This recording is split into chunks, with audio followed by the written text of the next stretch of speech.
Halo semuanya, balik lagi di channel gua Rizal The Core Snack. Bersama gua Rizal yang akan menemani cerita-cerita mistis ataupun cerita horor yang gua milikin ataupun yang sudah kalian kirimkan gitu ya kan.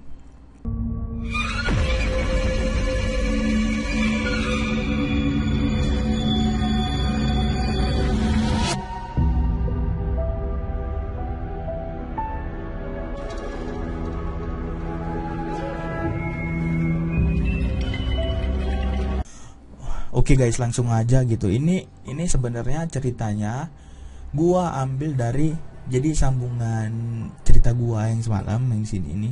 Nah, ini. Jadi sambungan ini atau ini nih. Jadi ini sebenarnya sambungan di part gua yang pertama itu gua cerita bahwasanya hantu yang ada di mes tersebut itu ngikut sampai ke badan gua gitu. Kenapa gua bisa bilang dia ngikut sampai ke Indo? Ini gini, awal gua ceritanya. Jadi sebelum gua pulang ke Indo itu 3 bulan terakhir sebelum gua pulang ke Indo itu di badan gua, tepatnya di punggung sini lah, di punggung, belakang punggung itu terasa ditusuk jarum. Terasa ditusuk jarum gitu. Tusuk jarum, dan bukan jarumnya itu ya memang apa ya, rasa pegelnya itu gimana sih dibilang, pokoknya dia neken terus gitu loh, neken yang pertama,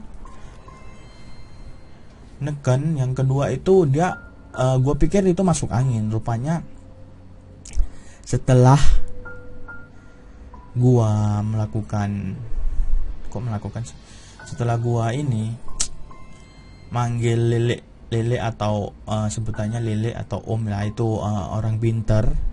Gua punya lah beberapa saudara yang memiliki yang kita biasa bilang itu orang pinter lah, orang bisa gitu ya kan. Jadi 3 bulan setelah gua mau pulang itu rasa di badan gua itu, di punggung itu seperti jarum kan, seperti jarum. Itu udah tiap pulang dari kerjaan itu gue selalu nangis kayak lu bayangin lah, lu tidur di kamar sendirian, nggak ada siapa-siapa, dan di badan lu itu sakitnya itu minta ampun gitu loh. Pegelnya itu bukan main, kayak ditusuk, bener-bener ditusuk jarum gitu. Nah, cuman di sini gue selama 3 bulan terakhir itu sebelum pulang gue tetap berpikir positif. Jadi gue berpikir positif dan nggak mau sedikit pun itu ada ngerasa kayak hal-hal aneh lah, hal-hal aneh kan. Jadi udah tetap begitu gua pulang sampai Indo, nah udah nggak jumpa keluarga, saudara, dan nah disinilah mistisnya mulai lagi. Jadi pada saat gua jumpa saudara dan ketemu lele yang kita bilang dia bisa gitu, bisa ataupun yang kita sebut kalau ada yang gaib-gaib, orang pinter lah gitu, orang pinter ya. Nah, jadi gua awalnya itu sebelum ke lele dulu ini. Jadi abang gua nih punya teman yang bisa mijet. Nah, dari sini hal aneh itu mulai terjadi. Jadi yang awalnya di punggung, dia pijet kan. Ini pijet biasa nih teman abang gua nih, dia pijet perut. Itu pegelnya pindah-pindah, coy. Dari sini pindah sampai ke yang awalnya di sebelah kanan itu pindahnya ke sebelah kiri. Pegel linonya itu jelas itu gua ngerasain pegel yang di sebelah kanan itu hilang dan pindah ke sebelah kiri. Gua nggak tahu kenapa bisa pindah seperti itu ya kan. Terus gua bilang lah pas dipijit ya kan, bang ini pindahnya ke sebelah kiri kok bisa lari gitu ya. Oh, ini angin. Nah, kata dia angin ya kan. Oh, ini angin makanya bisa pindah-pindah. Oh, jadi aku berpikiran positif terus lah karena dibilangnya angin nih. Nah, begitu dia urut dari sebelah kiri ini, dia pindah ke leher sini, tepatnya di sini. Itu gue bener-bener kayak nggak bisa ngomong, sampai gitulah pokoknya, sampai nggak bisa ngomong karena aneh. Dia dari yang di sini hilang pindah ke sini, dipijit di sini, dia itu pindah hilang ke sini. Udah pindah ke sini kan, ditarik lagi sama kawannya abangku itu yang lagi mijit gua gitu kan. Ditarik sampai dia dibalikin ternyata ditarik gini kan, balik ke tempat awal. Nah dari sini mulai abang gua sendiri dia mulai ada keraguan gitu. Keraguan gimana? Abang gua jadi bilang gini, coba yuk kita tanya Lele aja yuk, siapa tahu namanya barang halus kan, kita nggak tahu kapan datangnya gitu. Oh, gua pikir nggak ada salahnya buat nanya, sekedar nanya kan nggak ada salah gitu, nggak ada salah kan buat nanya gitu. Jadi 2 hari atau 3 hari datanglah Lele ke rumah. Pas pulang Lele ke rumah, dan nah jadi Lele gua ini megang pas pundak gua, baru dipegang gini tep, dipegang gini sama dia ditarik, gua duduk nih, posisi gua duduk bersila, dipegang pas di pundak gue yang sakit, dipegang gini, ditarik terus diginiin. Gue nggak tahu tuh awalnya, gue nggak tahu kenapa digituin gitu kan. Gue tanya, ada apanya Lek, pakai bahasa Jawa gitu, eneng opo Lek kok sampai ngono ya kan, itu pakai bahasa Jawa gitu. Terus dia bilang, ini ada yang ngikuti kau sampai ke sini katanya, sampai ke sini. Terus udah Lele balik kan ke asalnya gitu, di mes angker Vietnam semalam gitu. Terus gue bilang gini, kok dia mau ngikut ke badanku, emang aku ada salah apa? Kata Leleku itu, untungnya kau masih punya keyakinan, kayak masih punya iman, kalau enggak sebelah tanganmu ini udah nggak bisa gerak lagi katanya gitu. Sempat kaget dong karena dibilang kayak gitu kan. Jadi udah dari situ, nah ini gue belum ceritain detail dari si hantu pengganggu yang ada di mes Vietnam itu kan. Jadi gue bilang, Lek, aku tanya nih, ciri-cirinya kayak gimana? Jadi dia bilang, itu hantunya anak kecil, perempuan, bajunya warna biru. Nah, gue merinding, cangkrik lah. Terus dia bilang gini, kaget dong gue, karena pada saat gua kerja di mes sebelumnya itu memang teman-teman gua itu yang dinampakin ya sosok itu, cewek anak kecil berbaju biru gitu. Dan di situ gua heran, ternyata bisa ngikut ke badan gitu, dan gua pun kayak, oh ya mau gimana, udah ngikut. Jadi kata Lele gua, ini udah dibersihin, jadi tinggal paling sembuhnya bentar, paling sembuh dari bekas lukanya itu yang dia buat itu bakalan seminggu atau 2 minggu baru hilang, baru nggak pegel lagi. Itu bener-bener asli cok, itu di badan gue tuh kemarin sakit banget. Sampai sekarang gue itu kalau ngerasa di badan gue di titik yang sama pegel sebelah kanan, itu kayak ada, bukan parno sih. Jadi kan ada orang bilang juga, katanya kalau misalnya dia udah pernah masuk, dia itu udah ada lubang gitu, dan yang lainnya bisa ikut masuk gitu. Nah pemikiran gue itu di situ aja gitu sampai sekarang gitu. Cuman dari Lele gue sendiri yang mijet, begitu ditarik gitu kan, ditarik langsung dibuang tak kemana gitu, dibalikin lah mungkin, itu bener-bener hilang coy, bener-bener hilang, alhamdulillah.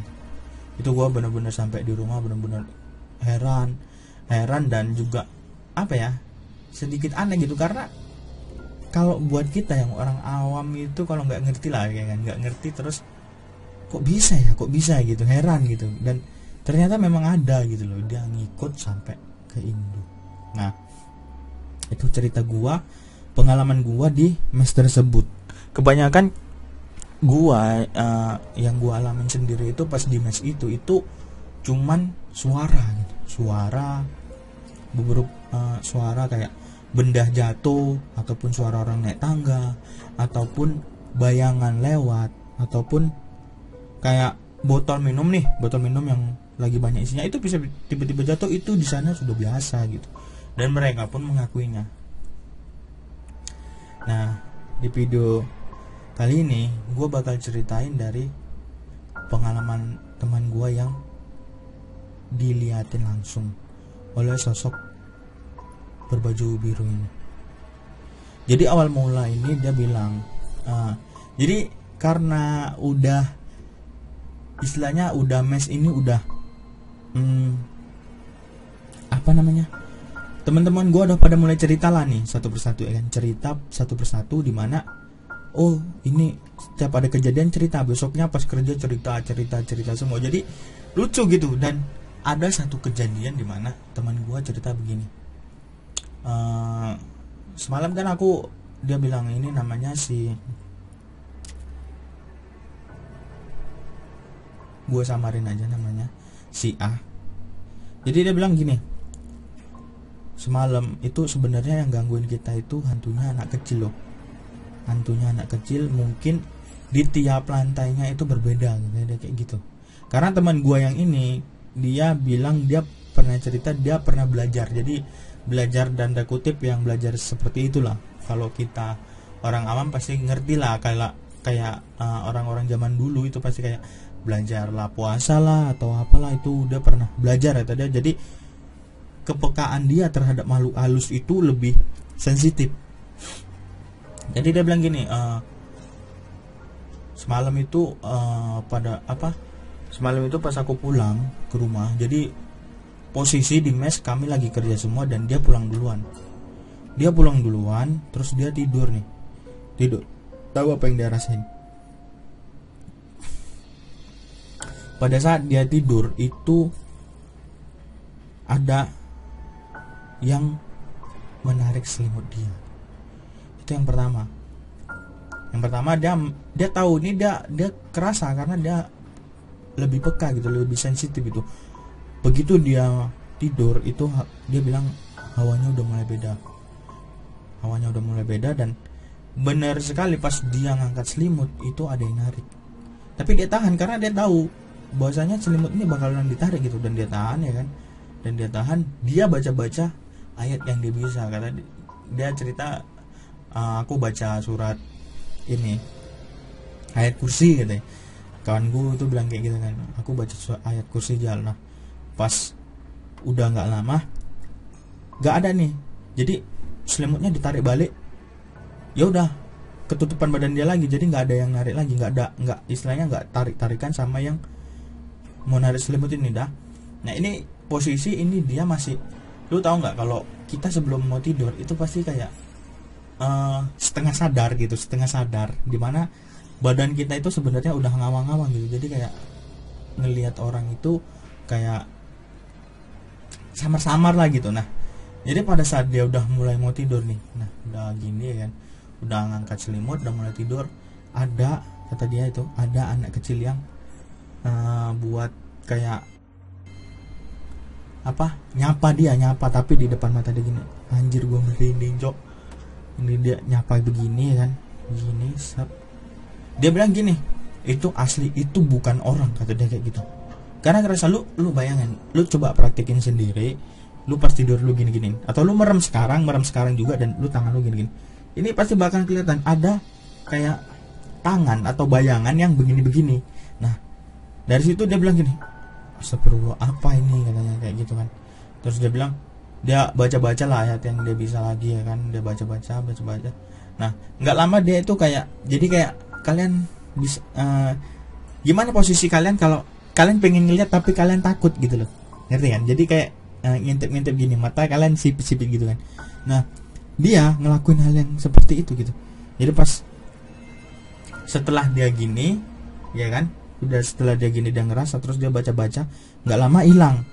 Jadi nggak lama hilang, dan dia ngintip kayak mata dia dibuka-buka sedikit gini kan, dan dia melihat sosok di ujung di dekat pintu. Di ujung di dekat pintu itu ada sosok anak kecil yang sedang duduk di tempat tidur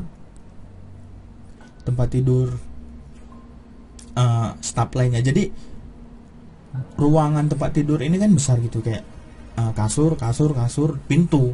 Nah dia itu tidur paling sebelah kiri, nah pintu itu di ujung, kasur sebelah kanan. Nah itu sama sekali nggak ada orang gitu loh. Dan dia memang tipe orang yang tidur itu wajib dimatiin lampu. Jadi pas dia kayak melihat sedikit itu, di ujung itu kata dia ada sosok anak kecil yang sedang duduk, pokoknya duduk kayak gini lah, duduk nunduk di dekat pintu masuk gitu. Nah awalnya pas dia cerita itu aku juga agak, hah, masa iya sih ada sebelum aku awalnya nggak percaya, sebelum si sosok ini nyampe ngikut ke badan gua, ke induk itu. Nah setelah dia cerita gitu kan, oke lah, serang ini. Karena kalau kami cerita itu kan kayak di posisi lagi di kantor gitu kan, rame-rame cerita. Nah dia cerita, selang beberapa hari setelah dia cerita, itu ada staf perempuan yang dinampain oleh sosok anak kecil ini. Jadi setelah dia nih udah dilatih nih. Nah selang 2 hari atau 3 hari itu ada lagi sosok anak kecil ini yang memang tidurnya dia itu di lantai 3 ternyata. Dan staf perempuan yang diliatin itu sampai nangis. Jadi selang 4 hari atau 3 hari itu gantian yang cerita itu bukan si teman gua lagi, jadi teman perempuan gua yang cerita kan. Dia bilang, jadi posisi ini dia kerja itu sama suaminya, dia dan suaminya gitu kan, tinggal di satu tempat, tapi di mes itu karena ada fasilitas dari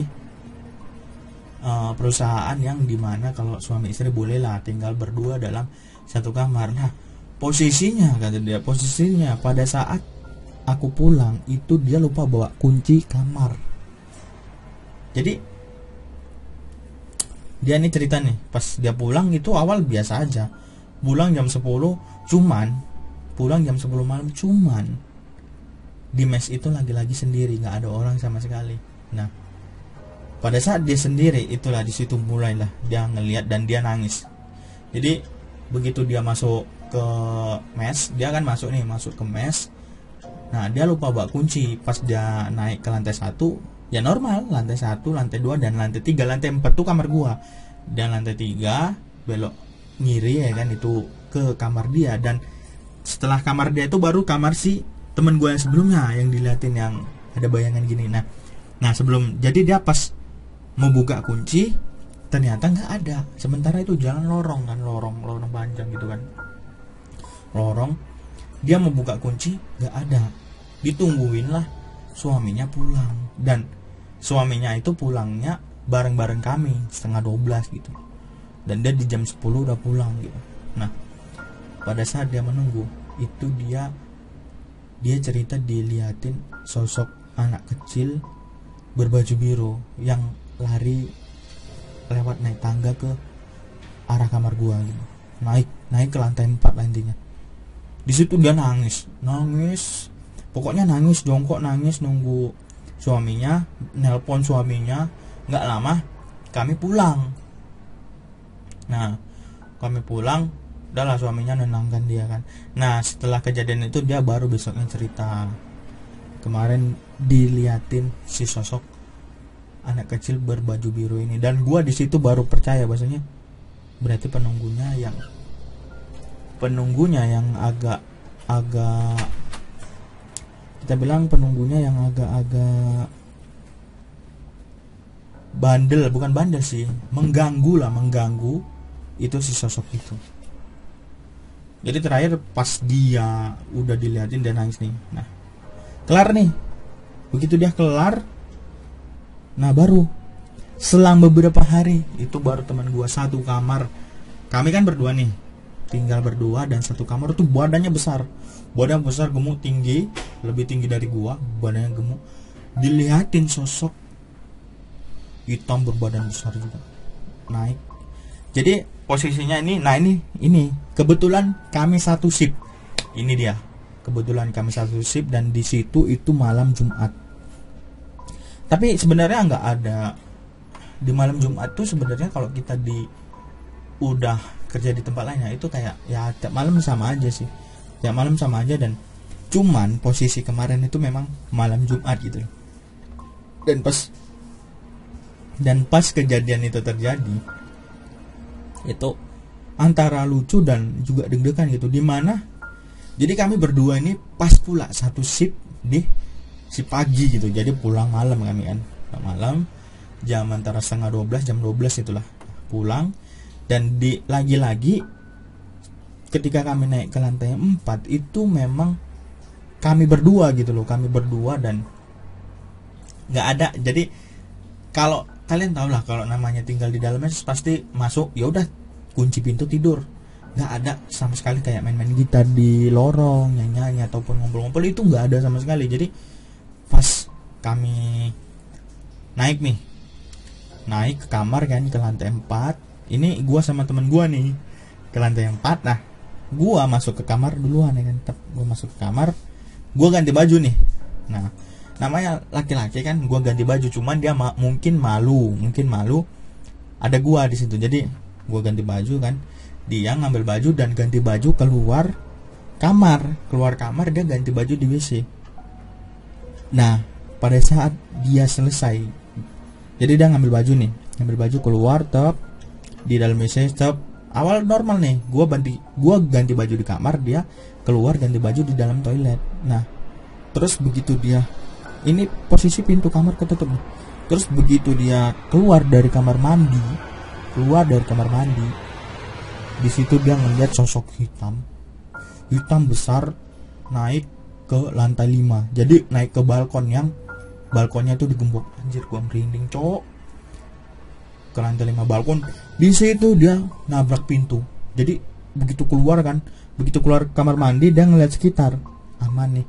Pas dia ngeliat ke tangga, itu ada sosok hitam besar. Di situ dia langsung nabrak pintu kamar mandi. Langsung gua lagi ganti baju kan, dia teriak, itu kata dia, itu apanya abang ini, gue bilang kan, apanya abang ini, orang nggak ada apa-apa kok, itu jal. Dia lari ngumpet di belakang gua, dan itu gua ngerasa gua lucu, cuman deg-degan juga karena yang diliatin itu dia, bukan gua kan. Itu di atas tangga, kata dia kan. Gua di situ masih deg-degan, bener nggak, yuk kita datengin. Aku datengin lah dengan, ya kalau berdua aku masih berani, tapi kalau sendiri agak ngedon juga gitu ya kan. Jadi pas gua cek lah nih, gua keluar, gua lihat di pintu, gini, ngelihat ke lorong ya kan, nggak ada sama sekali orang. Dan pas gua ngelihat ke atas itu sama sekali nggak ada orang, dan cuman dia yang ngeliat. Di situ gua ngelihat mukanya pucet, bener-bener pucet, kayak memang orang lagi ngelihat sesuatu gitu. Karena kita bisa bedain orang yang serius sama orang yang kayak bohong gitu, pasti bisa kelihatan. Di situ mukanya bener-bener pucet, dan pucetnya setengah mati gitu, kayak nggak mau lah jumpa begitu lagi. Nah, dari situ besoknya dia nggak mau tidur situ lagi, dia pindah turun ke lantai 2. Dan di situ, di kamar itu, gua awalnya tidur sendiri sebelum teman gua masuk. Gua tidur sendiri dan sampai agak lama juga itu gua tidur sendiri. Terakhirnya itu gua resign gitu, sampai ke Indo. Mungkin pengalaman teman gua mungkin masih banyak lagi yang belum mereka ceritain gitu, karena ya memang masih itu angker gitu. Ada yang teman gua nih, kita bilang kayak rumah gua itu gangnya deket sama rumah dia gitu, dan memang dia cerita dia itu tinggal di lantai 1, diliatin di kamar dia. Jadi ceritanya dia bilang gini, aku aja diliatin juga nih pas. Jadi kami kalau ngumpul-ngumpul bareng, ada yang nyeletuk satu cerita, pasti yang lainnya ikut cerita gitu loh, karena kan seru kan. Dia bilang, aku juga kemarin diliatin, cuman aku nggak berani nengok itu sosoknya apa, kayak nggak berani mastiin ataupun hidupin lampu. Jadi posisi dia lantai 1 padahal lo ini, dia masuk pulang kerja, udah masuk ke kamar. Awal biasa dia tidur, jadi tidur ngadep ke tembok gitu loh, ngadep ke tembok gini, kayak nyampingin. Nah, itu pertama kali dia ditepuk, bener-bener ditepuk pundak dia, ditepuk sekali. Habis itu dia bilang, dia sadar itu tepukan, kata dia, itu bukan orang, kata dia, itu ada yang nepuk, bener-bener nepuk, dan nggak ada orang sama sekali. Nah, di situ dia sadar, tapi dia nggak berani gerak. Jadi kalian tahu kan, kalau tidur gini tapi ngadep ke tembok dan ada yang nepuk, kayak aduh diam lah, udah merem aja gitu. Nah, jadi pas udah selesai itu, dia beranikan diri buat ngelihat gitu, tapi pertama merem-merem gitu. Dan di situ dia ngelihat bener-bener ada sosok hitam, kayak bayangan hitam lah, yang ngadep ke jendela dia. Jadi ini kayak gini, ini tempat tidurnya. Di sana itu kayak jendela. Jadi pas dia lihat ada bener-bener sosok hitam yang bukan, kata dia itu bukan hitam besar, jadi kayak bayangan aja, bayangan orang yang ngadep ke jendela. Dan nggak lama dia liatin aja itu, kata dia lama itu, sampai setengah jam mungkin itu kata dia. Karena dia ngeliatnya tapi nggak berani ngidupin lampu, karena memang dia pas pada saat itu tidur di kamar itu sendirian. Nah udah setelah dia liatin itu lama, tapi dia kayak ya udahlah, yang penting dia nggak ganggu lagi. Dia tidur. Selang dari dia tidur itu, kawan kerja dia itu pulang kerja dan buka pintu langsung nyalain lampu. Di situ dia baru cerita. Itu benar-benar kata dia, pokoknya di situ memang mau dari lantai 1, 2, dan 3, dan di lantai kami 4 paling serem, itu semua ada penghuninya masing-masing. Ada yang di kamar mandi, ada anak kecil, ada sosok bayangan hitam. Terus sosok, aduh itu sih kalau gue bilang sih kuntilanak sih. Kenapa gue bilang kuntilanak? Karena dia perempuan, cewek, dan bener-bener jelas. Cuman itu bukan gue yang dinampakin. Jadi sebelum kami masuk itu 4 orang dulu yang tinggal di mes itu, dan itu kondisi mesnya itu gelap, udah gelap, terus kumuh, jadi kotor gitu. Dan sebelum mereka masuk, debu banyak lah. Mereka masuk berempat baru itu diliatin. Itu teman gua orang pertama yang diliatin bener-bener sosok, bukan yang anak kecil ataupun bayangan hitam ataupun yang sosok seperti orang biasa gitu. Tapi ini benar-benar jelas putih-putih di arah. Jadi mes kami ini kalau masuk ke dalam itu kan, aku bilang kan pernah jualan kayak ruko gitu kan, ruko naik ke atas. Nah di bawah itu jualan kan. Nah sebelum kami naik ke tangga atas ke kamar kami, itu dia tempat nyusun-nyusun barang, terus WC. Jadi kalian bisa bayangin lah, masuk, udah masuk, ini area jualan, dan terus ada kerdus-kerdus, kotak-kotak, dan WC. Nah di sebelah WC itu baru tangga naik ke atas kami. Nah disitulah dia awal mula mereka berempat, dan dia pulang sendiri. Begitu dia masuk, pas di kotak-kotak di depan itu dia melihat sosoknya benar cewek berambut putih. Kata dia itu benar-benar kuntilanak. Tapi dia begitu dia ngeliat, dia langsung gini, merem diam, dilihat lagi udah nggak ada. Di situ dia langsung lari naik ke atas, ke kamar, kunci pintu, tidur. Nah itu dia cerita pas teman-teman gua baru cerita. Nah saat itu gua pulang ke Indo, dan mungkin disitulah pengalaman, menurut gue pengalaman horor yang di dalam hidup gue itu, walaupun gue nggak ngelihat sosoknya, tapi